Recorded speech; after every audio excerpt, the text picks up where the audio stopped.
Oh God, two more of you. Okay, as IB students, what classes did you end up taking?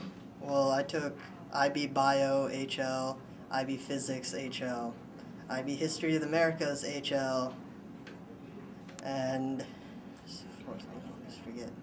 IB English HL, as well as IB Math SL and all the other SL classes.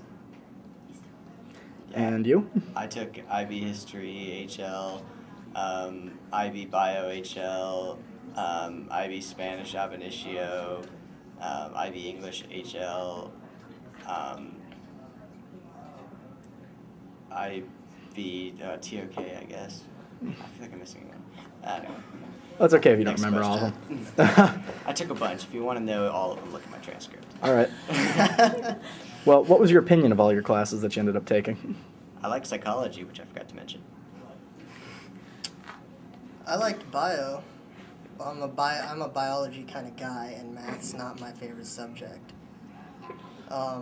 We did go into more depth than any regular bio class about most of the subjects. Mm-hmm. A couple of them which I can't mention right now because Yeah. it's not appropriate.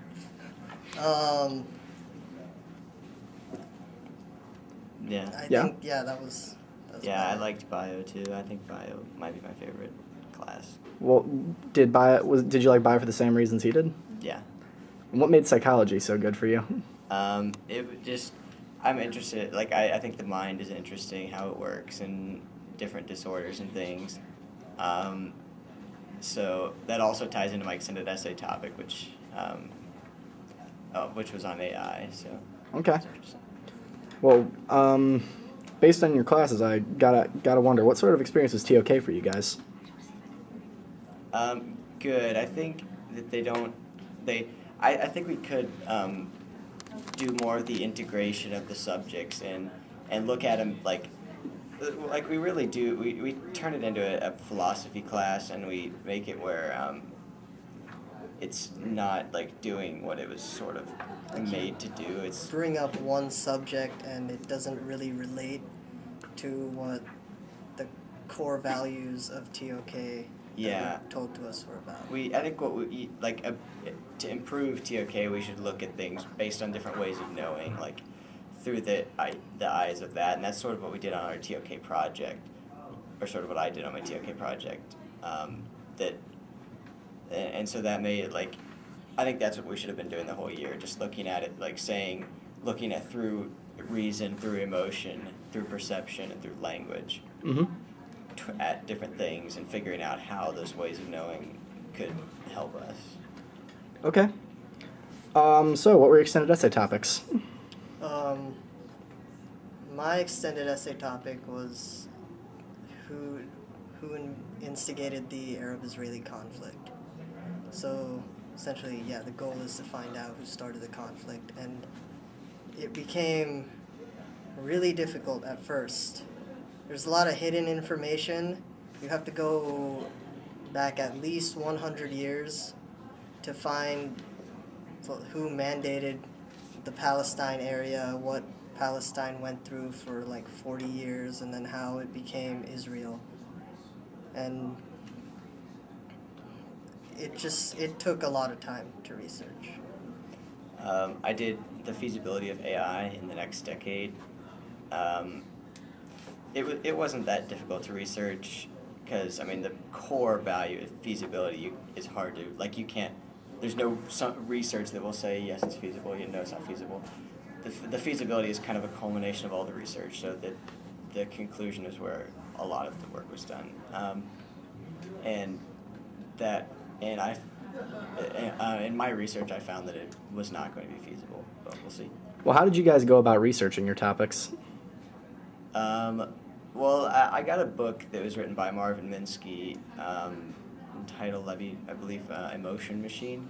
It was about AI and different approaches, and I used that. But I also used Questia sources and other websites.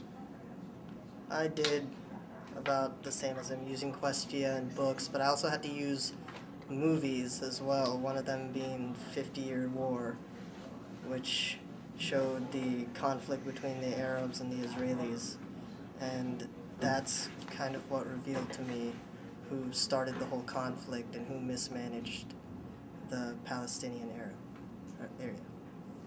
So, what advice would you have to give to people doing similar topics or just the extended essay in general? Procrastination kills. Yeah, you would know. It does. Like, I've had to sacrifice goats to make up my debt to the Grim Reaper for procrastinating so much.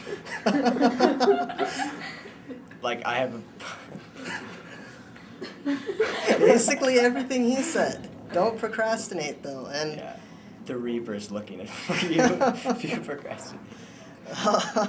What?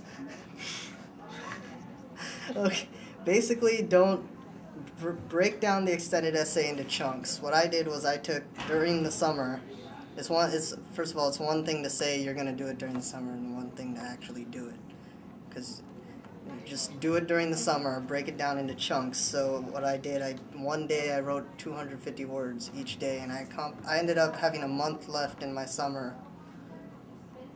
to do whatever I wanted. So the extended essay was basically done for me Okay, by the end of July. that's impressive. Yeah. So, what was your opinions on the program as a whole? I thought it was good. I liked it. Yeah. All the new people you get to there- meet. I mean, there are obviously room for improvement, but I think overall it was beneficial. I think it really strives to create the Renaissance man, someone who's good at everything. So I think that's Renaissance woman. and the Renaissance woman. Yeah. Yeah. So, do you have any other suggestions that could improve it at all? Well, when I started, Uretsky told me about this IB calendar. Yeah. The infamous IB calendar. Yes. And we could use that more because some of the classes are highly unorganized and some of the teachers actually don't care that some of the teachers don't care that they've placed a test or timed writing on some day where we have another test or like multiple quizzes, you know? Mm-hmm. So basically that calendar could be used and it would, I guess, provide sort of code. Yeah, I agree. And also, I think they could block schedule, but that's not really feasible with the way we're doing the way the rest of the school is operating. So. Mm-hmm. All right, gentlemen, thank you for your time.